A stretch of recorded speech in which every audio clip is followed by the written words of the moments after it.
بسم اللہ الرحمن الرحیم۔ جناب وزیر اوقاف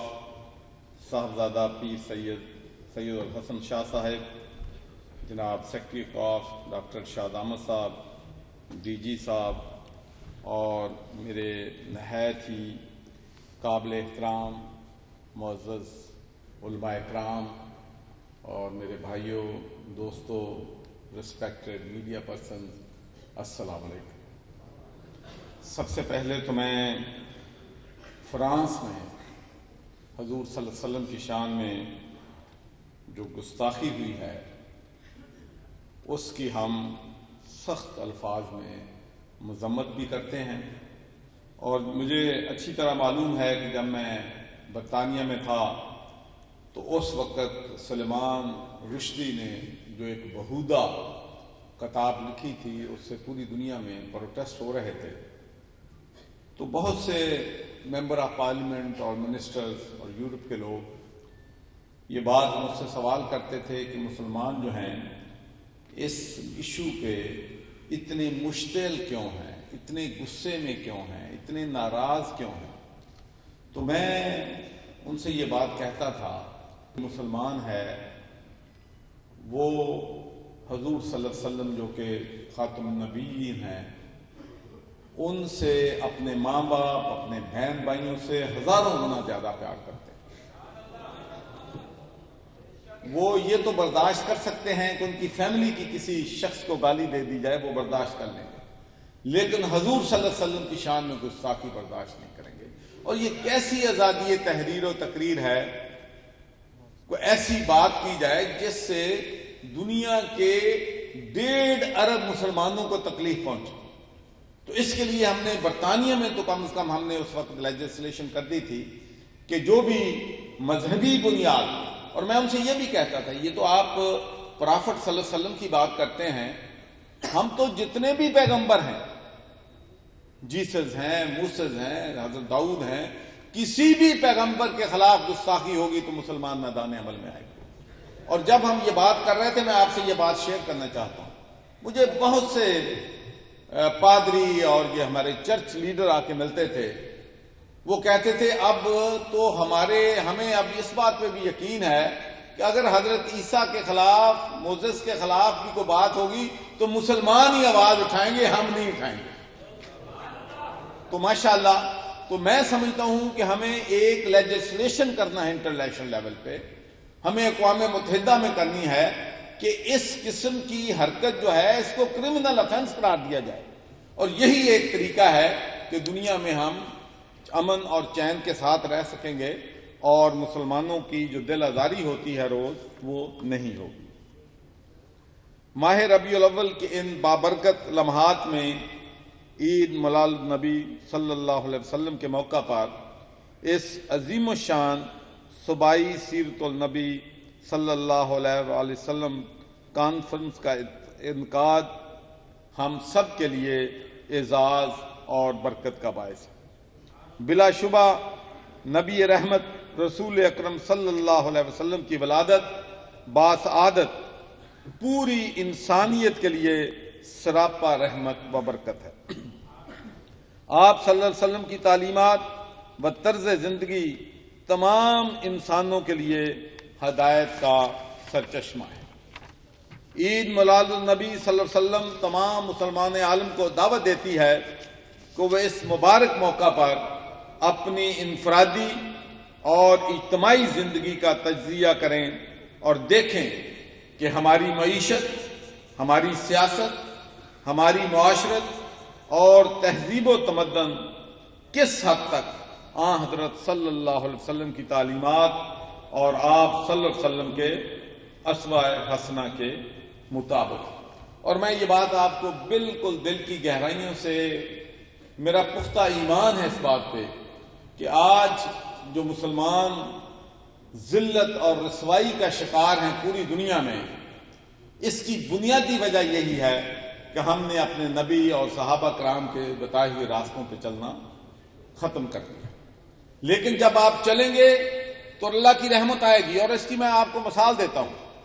پوری دنیا ہم سے پوچھتی ہے، امریکہ کے لوگ مجھے فون کرتے ہیں، برطانیہ سے کرتے ہیں، یورپ سے کرتے ہیں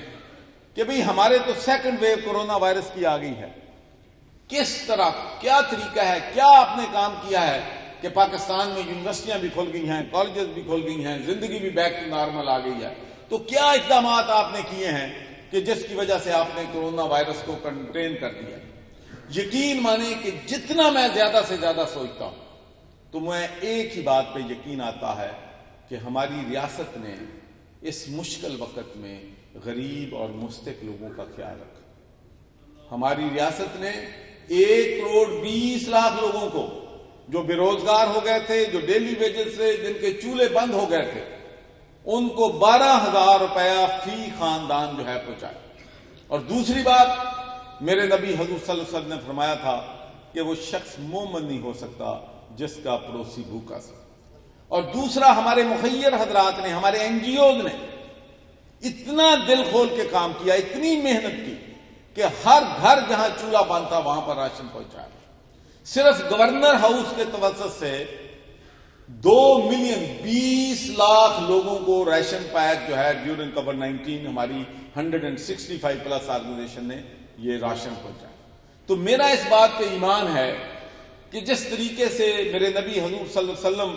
غریبوں سے محبت کرتے تھے، یتیموں کے سر پہ ہاتھ رکھتے تھے، ان کی مشکل وقت میں مدد فرماتے تھے، ہم نے ان کے بتائے ہوئے راستے پہ چلے تو اللہ تعالیٰ نے ہم پر ان غریبوں کی دعاؤں کی وجہ سے اللہ تعالیٰ نے پاکستان پہ غیبی مدد کی ہے۔ اس کے علاوہ مجھے اور کوئی چیز نہیں نظر آتی، اس لیے کہ دنیا کے تمام ملکوں میں مساجد بند تھی، تراویح نہیں ہوئی، جمعۃ المبارک نہیں پڑھا گیا، عید الفطر نہیں پڑھی گئی، عید الاضحیٰ نہیں پڑھی گئی، مویشی منڈیاں نہیں لگی، محرم الحرام میں جلوس نہیں نکلے، ہمارے سب کچھ ہوا، لیکن اس کے باوجود اللہ تعالیٰ کی بہت بڑی میں سمجھتا ہوں کہ محنت۔ تو آج بھی میں یہ کہتا ہوں کہ اگر ہم حضور صلی اللہ علیہ وسلم کے بتائے ہوئے طریقوں پہ چلنا شروع کر دیں تو ہمارے بہت سے جو ہے مشکلات جو ہیں مسلم امہ کی وہ حل کرنے میں ہماری مدد مل سکتی ہے۔ میں 2-3 چیزیں آپ سے کوٹ کروں گا کہ آپ کو معلوم ہے کہ جب حضور صلی اللہ علیہ وسلم نے نبوت کا اعلان کرنا تھا تو صفا مروہ کی پہاڑی پہ تشریف لے گئے اور لوگوں سے یہ کہا کہ اگر میں تم سے یہ کہوں کہ اس پہاڑی کے پیچھے ایک بہت بڑا لشکر ہے جو آپ پر حملہ کرنے والا ہے تو کیا آپ میری بات پہ یقین کر لیں؟ وہ پہاڑی اتنی چھوٹی تھی کہ اس کے دوسری طرف نظر آتا تھا کہ اگر کوئی لشکر آ تو نظر آتا۔ تو تمام جو مکہ کے لوگ ہیں انہوں نے یک زبان ہو کر یہ بات کہی کہ آپ کبھی جھوٹ نہیں بولتے، آپ صادق اور امین ہیں، ہم آپ کی بات جو ہے وہ تسلیم کریں۔ نبوت سے پہلے انہوں نے اپنا کریکٹر بلڈ کر لیا تھا کہ میں صادق اور امین ہوں، اور اس کے ساتھ تاریخ کا سب سے بڑا میں سمجھتا ہوں کہ جب نعوذ قتل تک کرنے کا منصوبہ بنایا گیا اور میرے نبی حضور صلی اللہ علیہ وسلم نے ہجرت کا فیصلہ کیا تو ان کو فکر یہ تھی کہ لوگوں کی جو امانتیں پڑی ہیں ان کو واپس کرنے پڑی، اور پھر حضرت علی رضی اللہ عنہ سے فرمایا کہ آپ میرا بستر اوڑھ کے لیٹ جانا اور صبح امانتیں واپس کر کے۔ اگر میں اور آپ ہوتے تو یہ سوچتے کہ آج تو حملہ ہونے والا ہے نبی پہ، اگر میں اس بیڈ میں پڑا ہوں گا تو حملے کا شکار میں نہ ہوں، لیکن حضرت علی جو شیر خدا تھے انہوں نے اس ڈر خوف کو نہیں سمجھا، صرف حضور صلی اللہ علیہ وسلم نے فرمایا اس پہ عمل کیا۔ تو یہ تھی محبت اپنے نبی کے ساتھ، حضور صلی اللہ علیہ وسلم کے ساتھ، کہ جس کی وجہ سے جو وہ لوگ دنیا میں کامیاب ہوئے۔ حضرت ابو بکر صدیق جب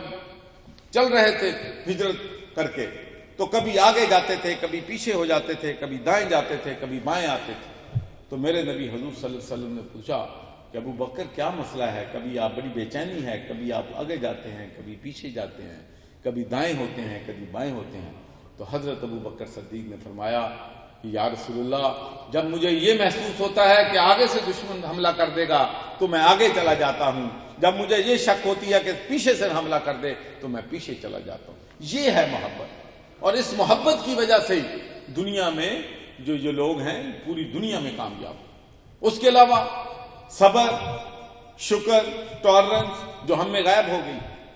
ہم ایک دوسرے کا چھوٹی چھوٹی سیکٹیرین ایشو پہ لڑائیاں شروع کر دیتے۔ جب سفر طائف یہ دنیا کے لیے ایک یادگار چیز ہے کہ جب میرے نبی حضور صلی اللہ علیہ وسلم نے ان کو طائف کے لوگوں کو دعوت دی تو بجائے انہوں نے دعوت تسلیم کی، انہوں نے وہاں کے اوباش لوگ جو تھے، بچے تھے، ان کو حضور صلی اللہ علیہ وسلم کے پیچھے لگا دیا، انہوں نے پتھر برسانے شروع کر دیا، خون طاری تھا پاؤں میں، کھڑے ہوتے تھے پھر پتھر برساتے تھے، بیٹھ جاتے تھے. اور ان تمام ظلم کے باوجود جب فرشتے حضور صلی اللہ علیہ وسلم کے سامنے پیش ہوتے ہیں کہ اگر آپ چاہیں تو ہم ان پہاڑوں کو اس بستی پہ گرا دیں اور اس بستی کو نیست و نابود کر دیں، تو میرے بھائیوں، میرے نبی حضور صلی اللہ علیہ وسلم نے فرمایا نہیں، شاید ان کی نسلیں جو ہیں ایمان لے آئیں. مجھے بتاؤ ایسی ٹالرنس کبھی کسی نے دیکھی؟ ہم نے دنیا کی تاریخ پڑھی ہے، جب آپ فاتح ہوتے ہیں، جب آپ جو ہے کسی ملک پہ فتح حاصل کر لیتے ہیں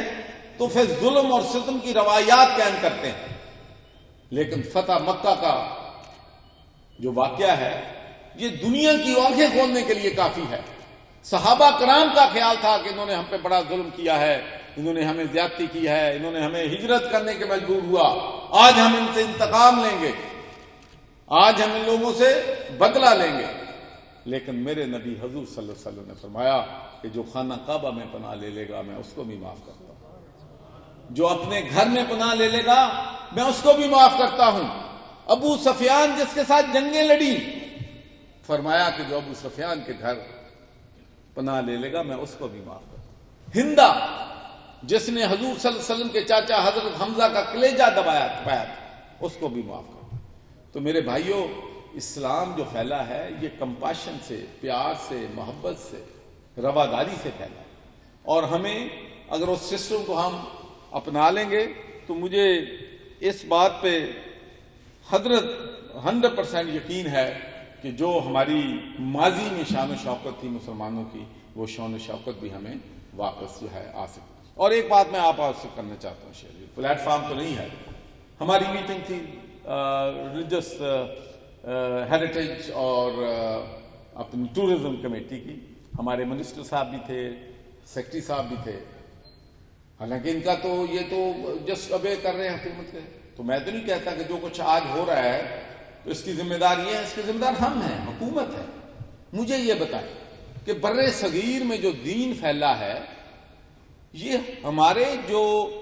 درگاہیں ہیں، جو ہمارے بزرگ تھے، حضرت داتا گنج بخش، حضرت بابا فرید شکر گنج یا اور بڑی بڑی درگاہیں، ان کے فیضان سے پورے بر صغیر میں اسلام پھیلا ہے. تو آج ہم کیا کر رہے ہیں؟ ہم یہ کر رہے ہیں کہ ان درگاہوں پہ جو لوگ عقیدت کے طور پہ پیسہ جمع کر رہے ہیں، پیسہ دے رہے ہیں، ہم ان درگاہوں پہ خرچ کرنے کی بجائے اوقاف کے محکمے کی تنخواہیں دے دیں گے. اللہ کی رحمت کیسے آئے گی؟ نہیں آ سکتی. میں آپ کو یقین کہتا ہوں نہیں آئے گی. اللہ کی رحمت اس وقت آئے گی کہ جب جو پیسہ وہاں پر اکٹھا ہوگا وہ غریب اور مستحق لوگوں میں جائے. وہ پیسہ جو ہے دربار کو، اس کی عظمت کو، اس کی رینوویشن کو، اس کو بڑھانے کے لیے آئے. تو اسی لیے میں ٹربیوٹ پے کرتا ہوں اپنے منسٹر صاحب کو بھی، اور ہمارے جو فائنانس منسٹر صاحب بھی اس میٹنگ میں تھے، اور ہم نے اسی وقت فیصلہ کیا کہ انشاءاللہ ہم ایک ایسا سسٹم لائیں گے، سمری موو کریں گے، جس سے تاکہ جو پیسہ درگاہوں پہ عقیدت مند دیتے ہیں وہ اس جگہ کی بھلائی کے لیے، اس کو اپ گریڈ کرنے کے لیے انشاءاللہ استعمال ہوگا. اللہ تعالیٰ نے بنی نوع انسان کی صلاح و فلاح اور رشد و ہدایت کے لیے انبیاء علیہ الصلوۃ والسلام مبعوث فرمائے. امام الانبیاء سیدنا حضرت محمد رسول صلی اللہ علیہ وسلم اس مقدس سلسلہ کی آخری کڑی ہے. آپ صلی اللہ علیہ وسلم کے بعد سلسلہ نبوت ختم ہو گیا. آپ کی سیرت طیبہ کا ہر پہلو بنی نوع انسان کے لیے اسوہ حسنہ ہے. حیات انسانی کا کوئی گوشہ ایسا نہیں ہے جس کے پاکیزہ خد و خال حضرت صلی اللہ علیہ وسلم کی زندگی میں میسر نہ ہو. عقائد، معاملات، اخلاق و آداب، غرض یہ کہ کوئی بھی پہلو ایسا نہیں جس کا حسن و جمال علیہ الصلوۃ والسلام کی زندگی میں نظر نہ آتا ہو. آپ صلی اللہ علیہ وسلم کی حیات طیبہ ہر صاحب سیرت کے لیے ایک ایسا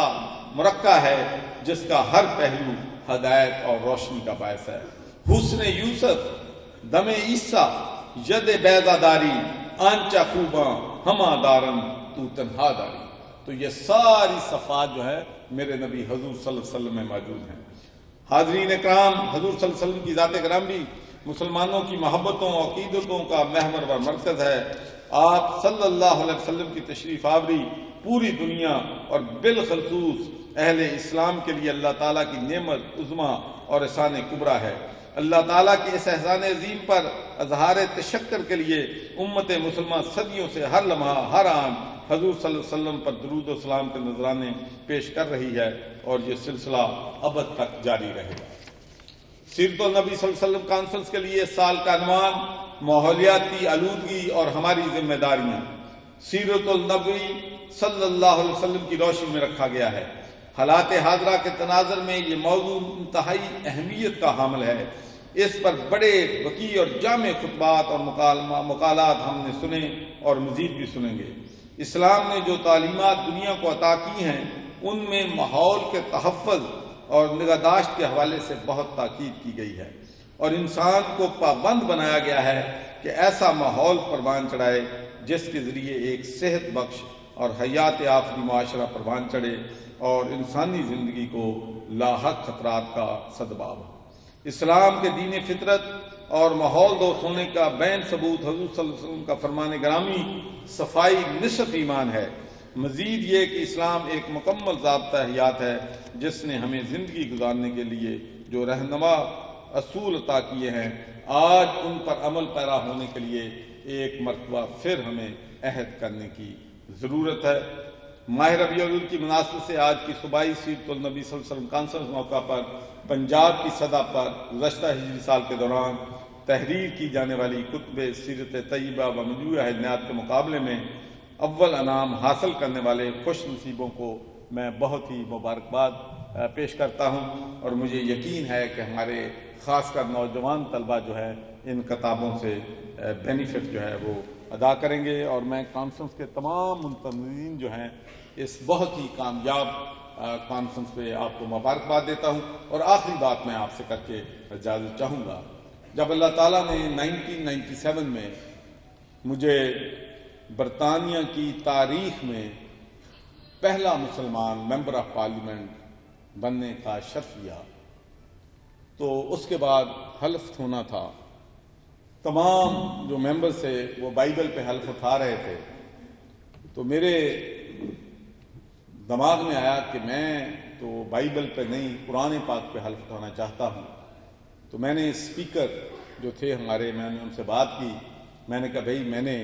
مسلمان ہوں تو میں قرآن پاک پہ حلف اٹھانا چاہتا ہوں۔ تو یہ میرے لیے انتہائی پارلیمنٹ کا ممبر بننے سے بھی زیادہ میرے لیے اعزاز کی بات تھی کہ میں نے وہاں پر قرآن پاک پہ حلف اٹھایا، اور وہ قرآن پاک آج بھی برطانیہ کی پارلیمنٹ میں موجود ہے اور انشاءاللہ قیامت تک موجود رہے گا۔ اور اس کے بعد جب پارلیمنٹ کا اجلاس شروع ہوا تو میرے پاس بہت سے علماء کرام آئے، تو انہوں نے مجھے کہا کہ ہماری خواہش یہ ہے کہ ہم عید میلاد النبی جو ہے پارلیمنٹ میں بنانا چاہتے ہیں۔ تو میں نے کہا یہ بھی آپ کی خواہش پوری ہو۔ تو برطانیہ کی تاریخ میں پہلی دفعہ میرا خیال ہے کم از کم 200 علماء کرام پورے یورپ سے اور برطانیہ سے میں نے ان کو بلایا، اور ہم نے عید میلاد النبی جو ہے وہ برطانیہ کی پارلیمنٹ میں منائی، اور وہاں کے وزیر اور وہاں کے ممبرز آف پارلیمنٹ جو تھے وہ بھی اس میں شامل۔ اس لیے کہ میں آپ سے یہ بات شیئر کرنا چاہتا ہوں کہ میں بہت سے جو لرنڈ لوگ ہیں، ایون ٹونی بلیئر جو ہمارا